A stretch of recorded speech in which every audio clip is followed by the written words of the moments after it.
नमस्कार बंधुओं। मैं हूं पवन कुमार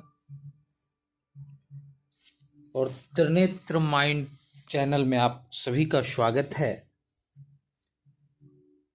आज मैं आप सबों को एक कहानी सुनाता हूं जिसका शीर्षक है कब तक इंतजार करूं। क्या आपने कभी किसी का इंतजार किया है? इतना लंबा कि साल गुजर जाए लेकिन उम्मीद का दिया बुझने न पाए। यह कहानी है एक छोटे से गांव की और दो मासूम दिलों की। शहर से दूर मुख्य सड़क से 5 किलोमीटर के भीतर बसा एक छोटा सा गांव किशनपुर।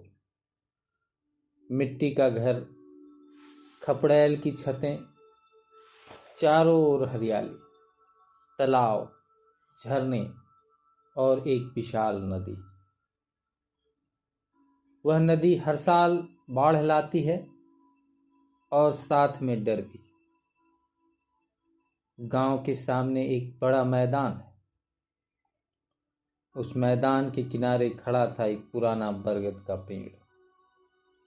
वही बरगद जो दो बच्चों की दुनिया था और उन दोनों बच्चों का नाम था दीपक और दीपा। दीपक अपनी जेब से कनौले भर कर लाता था और दोनों कितकित खेला करते थे। दीपा अक्सर जीत जाती और दीपक रूठ जाता। वो कहता, अगर मुझे खेलने नहीं दोगी तो कनौले नहीं दूंगा। दीपा का गुस्सा तुरंत पिघल जाता। दोनों कनौले खाते, हंसते और फिर खेल में खो जाते। शाम को जब तालाब में डूबते सूरज की लालिमा उतरती तो लगता जैसे पूरा प्रकृति उनकी दोस्त हो। लेकिन हर कहानी में एक मोड़ आता है। एक दिन खेलते खेलते दीपक चुप हो गया। उसने कहा, अब मैं शहर जा रहा हूं पढ़ाई के लिए। दीपा ने पूछा, कब लौटोगे? दीपक ने कहा, पता नहीं, लेकिन जब भी आऊंगा तुम्हारे लिए लाल चूड़ियां लाऊंगा, किताबें लाऊंगा और तुम्हें पढ़ाऊंगा। उन दिन दोनों ने जल्दी विदा ली और शायद उन्हें अंदाजा नहीं था कि वो आखिरी शाम है। उस रात आसमान फटा। बारिश, बिजली, गर्जन, नदी ने अपना रौद्र रूप दिखाया। सुबह तक किशनपुर डूब चुका था। चारों ओर चीखें, विलाप, टूटे घर, बिखरी जिंदगियां। दीपक भागता हुआ दीपा के घर पहुंचा। वहां सिर्फ रोना था।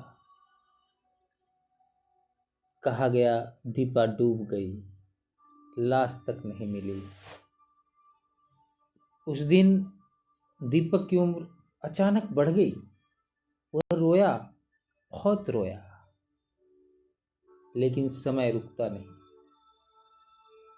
वह शहर चला गया, पढ़ाई की,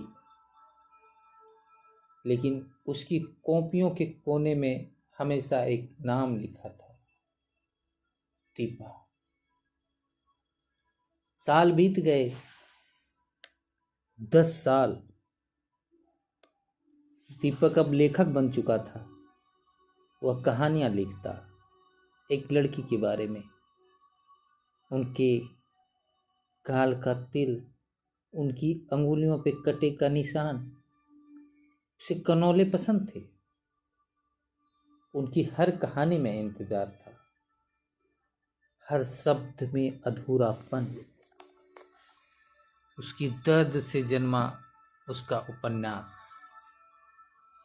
कब तक इंतजार करूं। उधर दिल्ली में एक लड़की थी जिसका नाम था दीपा। वह इतिहास की छात्रा थी। उसने कहानियां पढ़ना पसंद था। एक दिन उसने वही उपन्यास खरीदा, रात को पढ़ना शुरू किया और फिर रुक नहीं पाई। हर पन्ना उसे अपना सा लगा, हर दृश्य जैसे उसके जीवन का हिस्सा हो। उसके गाल पर भी तिल था, उसकी अंगुलियों पे भी पुराना निशान था, और उसे भी कनौले पसंद थे। उसके मन में सवाल उठा, क्या यह सिर्फ संयोग है? उसने लेखक को पत्र लिखा, और पत्र जब दीपक के हाथ में पहुंचा और उसने दीपा नाम पढ़ा तो उसकी सांसें रुक गई। क्या यह वही है? नहीं, मेरा दीपा तो डूब गई थी। डर ने उसे रोक लिया।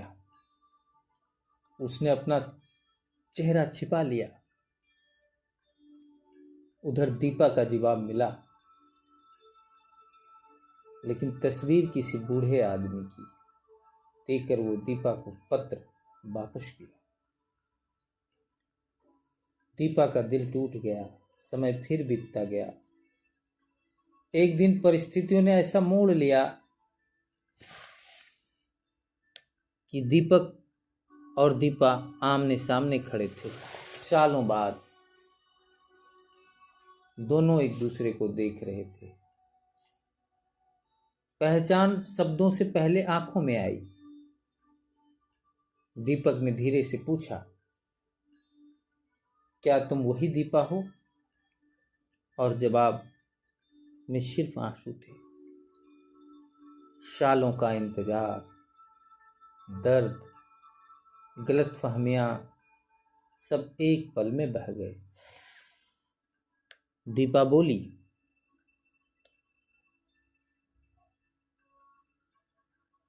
मैं हर जन्म में तुम्हारा इंतजार करती। दीपक बोला, अब नहीं, अब कभी नहीं। कभी कभी जिंदगी हमें तोड़ती है, लेकिन सिर्फ इसलिए कि हम अपने हिस्से की खुशी को पहचान सकें। इंतजार लंबा था, लेकिन अधूरा नहीं।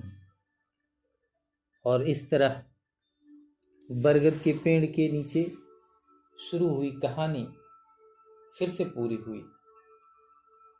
कुछ इंतजार समय से नहीं, किस्मत से जीते जाते हैं।